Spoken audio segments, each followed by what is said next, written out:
দোষ নাই। চুলকানিহীন দহন জ্বালার বড় হয়ে যায় বঞ্চাই। চুরমার করে দই পেতে ছিল বই পেয়াদার বইতে। চুম্বক দিয়ে দম দেওয়া আছে পটেশ্বরের বইতে। চূড়ান্ত ভয় দমকে দমকে বই নিয়ে আসে বাদুরে। চুপ করে থাকা দখলদারি বউগুলো শুয়ে মাদুরে।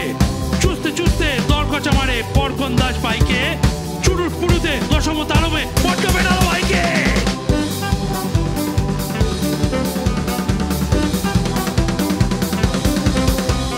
চুমুক দেব না দত্তর দেওয়া বনবিহারীর শরবত। চুরির আওয়াজে দম্ব ভেঙেছে বর্ব হয়েছে খর্ব। চুনকালি লেপা দরজা আড়ালে বরযাত্রীর ফেস্টুন। চুনির লালিমা দন্ত মাজনে বহন করেছে কেষ্ট। চুয়া চন্দন দল বদলেছে বংশ লোপাট হলো কই। ৪৪-এর দর্পচূর্ণ বঞ্চিত হলো মানে বই। চুকিটকিতে দক্ষিণ জিতে বদ্বীপে কারা লুকোলো। চুটকিতে প্রীতে দলিল খনিতে বর্ষি বেরিয়ে শুকলো। চুলোয় গিয়েছে দর্শন ওরা বর্ষণ আলো জ্বলবে। চুমুর কথাটা দক্ষ জনেরা পক্ষ চিতিয়ে বলবে। চুলোয় গিয়েছে দর্শন ওরা বর্ষণ আলো জ্বলবে।